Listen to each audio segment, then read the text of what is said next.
Ideas can come from anywhere. Sometimes they pop up where you least expect them. I had always had problems wearing earrings. Going back to college, I just started getting these painful reactions every time I would put a pair of earrings in. Then I just stopped wearing them completely, just gave up on it. That's Jackie Burke, founder and CEO of Tini Lux Jewelry, a hypoallergenic jewelry line that is solving the problem of sensitive ears by offering fashionable earrings with medical-grade metal that is easy on the skin. But Jackie, an engineer, never thought she would become an entrepreneur. So how did this risk-averse, left-brained engineer find herself helming a fashion brand? Find out on this episode of The Journey.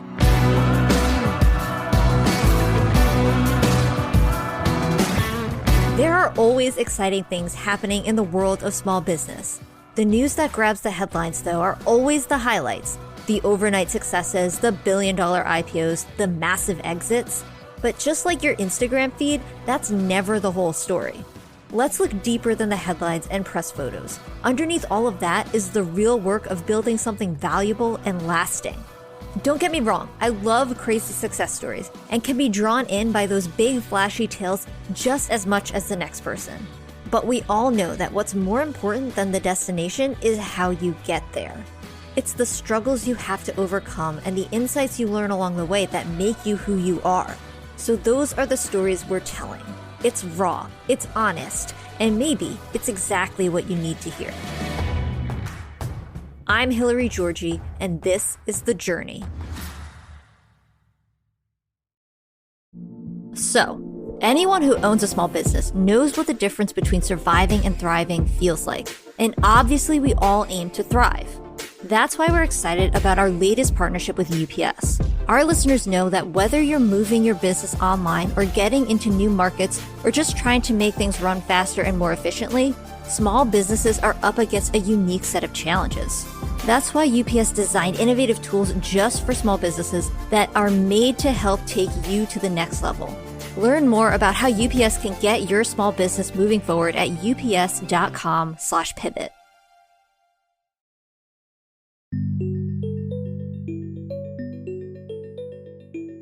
Jackie always loved learning. She calls herself school obsessed.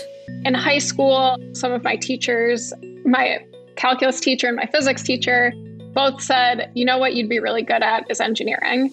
So I kind of just went with that, ran with it, and then started applying to engineering schools for college. I ended up going to Rensselaer Polytechnic Institute, which is a engineering and technical school. There I studied nuclear engineering because it's heavily physics-based, and I loved physics. I started working at the Johns Hopkins Applied Physics Lab, which is a national research lab where their primary customer is the United States military. So my job there was as a systems engineer. And systems engineers, their job is to basically integrate systems and manage them over their entire life cycle. Jackie had found a stable career doing something she loved. What more could she ask for? But despite enjoying her day-to-day, there was something missing, a creative muscle she longed to flex. I would say I never really thought I was going to be an entrepreneur. I love watching Shark Tank. I always thought the idea of entrepreneurship was really cool, but never really thought that it was for me. I thought that it was just too risky. Part of the reason I chose engineering was just because it was a very safe and stable career path, and entrepreneurship is kind of the opposite of that. That creative side was always there, lying almost dormant as Jackie continued to work in engineering. But then, a years-long problem popped back up, asking a question that got Jackie thinking. I had always had problems wearing earrings. Going back to college, I think I just started getting these painful reactions every time I would put a pair of earrings in. Then I just stopped wearing them completely, just gave up on it. But I remembered over the years asking other people, do you have this problem too? And everyone would complain about it. Yes, I wait till the last minute to put my earrings in. I have super sensitive ears. And no one ever really had a solution. There was all these little hacks that I had heard of or that people would try, but nothing ever worked. So I was just like, all right, I'm done. This just doesn't work for me. And didn't really think about it again. I loved shopping, loved fashion, would buy everything that I saw on Instagram. So one day I'm scrolling through Instagram and I see this influencer that I liked. She had on a pair of earrings and I wanted them so badly. And it just reminded me, I'm like, maybe someone else has come up with a solution to this by now. There's a solution out there for everything. I'm going to find it. So I started Googling, really just wanted to buy something for myself, was not looking to start a business. But the more I started digging and digging, I realized that there was no solution out there. That was the moment Jackie knew that she had to do something. She had to find an answer. When she found a solution, she realized that she was getting closer and closer to starting a business, even though it wasn't something she'd set out to do. I actually kind of started pretty quickly. I spent a couple weeks or a couple months researching and then found a pair of studs that were made by a dental implant manufacturer just to test out on myself to see if they would actually work. And they did. And when they did actually work, that's when I really started thinking, let me find a manufacturer for this, or start thinking like, what are the steps I would need to take to start a business? While the entrepreneurship bug was there, Jackie was still very risk-averse, unwilling to scratch the itch. She came from the engineering world, so she didn't have anyone to ask for advice when it came to starting a business. So she started doing research on her own, hustling on the side, creating a business in between work hours. Everyone in my network worked in engineering or finance. There was no one in the entrepreneurship world, no one in fashion or PR or marketing that I could ask for advice. Literally everyone I knew was doing engineering. I really didn't have anyone to ask for advice. I started reading a lot of books, listening to a lot of podcasts, Googling, but it was very much on my own. So when Jackie was ready to start the business, she started very small. I just kind of put it out there on the internet. I initially launched on Shopify, which was extremely easy to set up. I knew that e-commerce would be the best platform for this product because the first place you go when you have a problem is Google. I knew people would be searching for a solution for something like this versus just discovering it in a store. So I knew e-commerce was the way to go. I used one of their templates. I did everything myself, took all the product photos myself, put an Instagram up, and just saw what happened. The reaction was better than Jackie thought, even though it was slow. For a couple of years, Jackie was able to do both, her engineering job during the day and her jewelry business at night.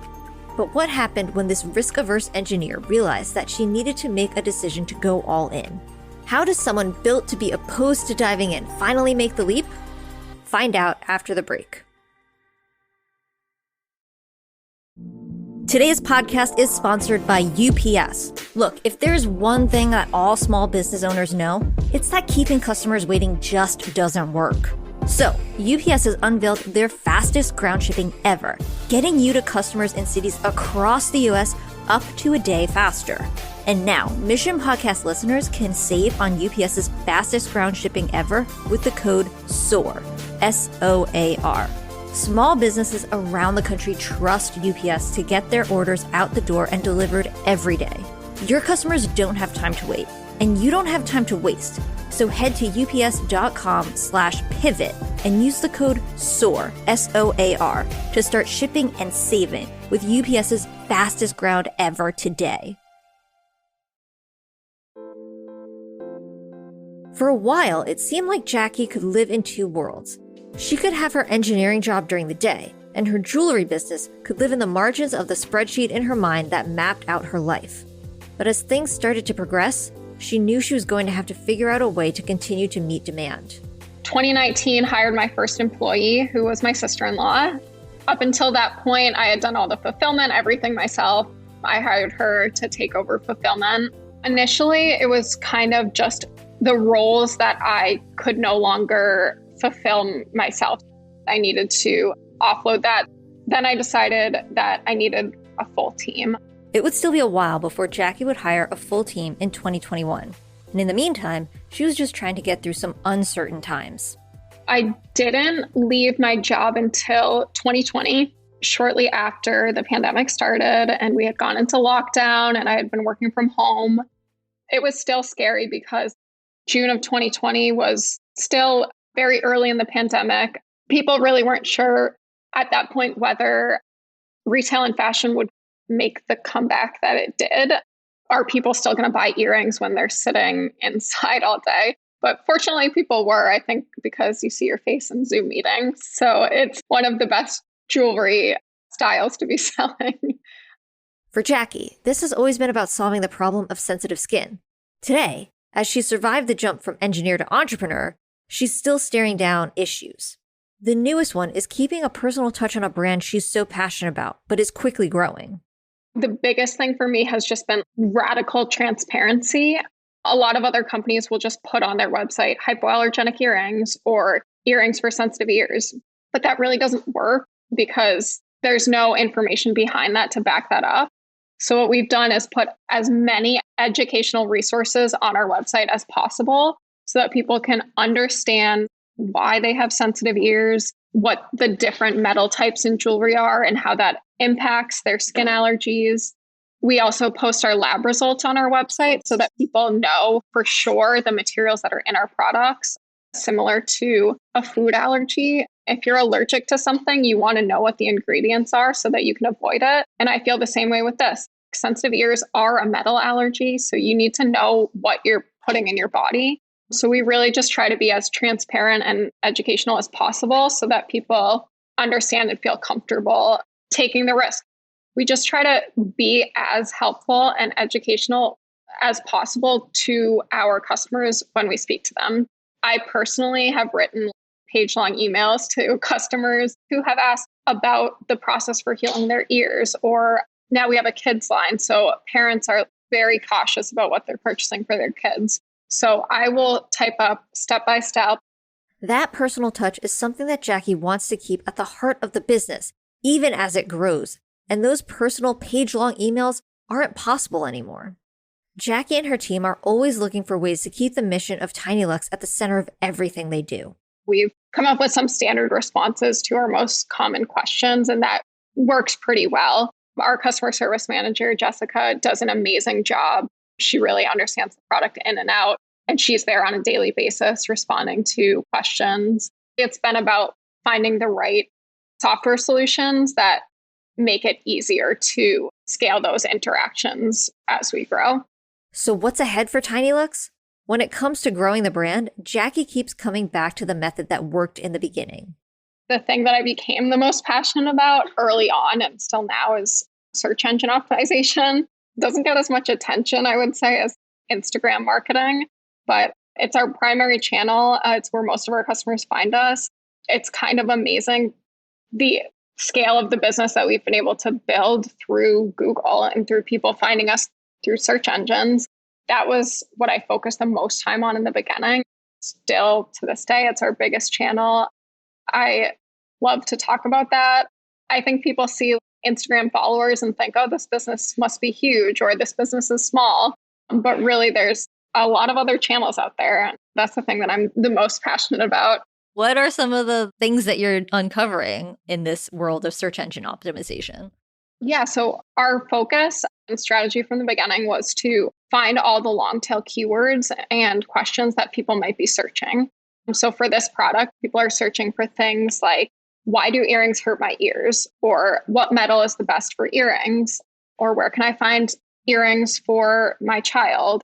What does it mean to have sensitive ears? All of those different things are specific questions that people are searching on Google. We try to have a blog post for any kind of question that someone might be answering. And then there's some specifics about the number of words that should be in an article, how to put keywords in there, linking in and out, backlinks, all of that stuff. But really, the big thing is having those keywords throughout our site and giving real and good answers that are useful to people so that people stay on the site, read it, really feel comfortable purchasing and learning more after reading those articles. That's a big part of it too. We're not just stuffing keywords onto a page.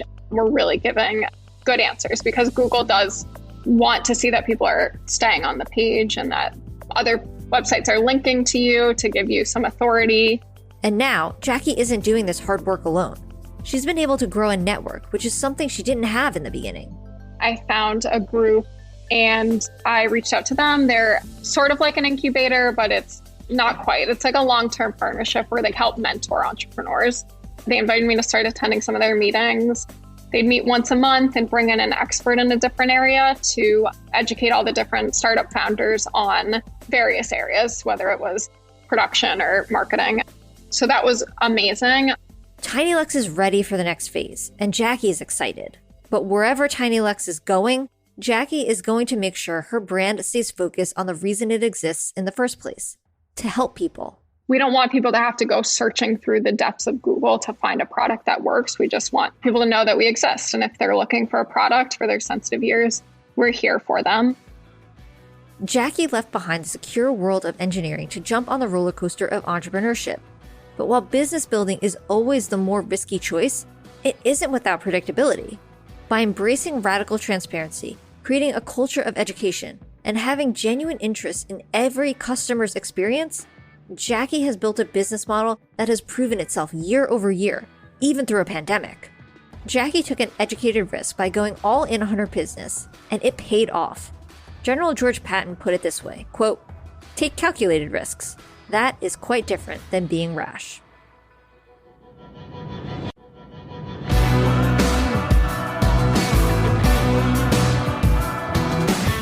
The Journey is created by Mission.org and sponsored by UPS. To learn more about the show or Mission, visit mission.org. And to learn more about how UPS can help your business, visit ups.com/pivot.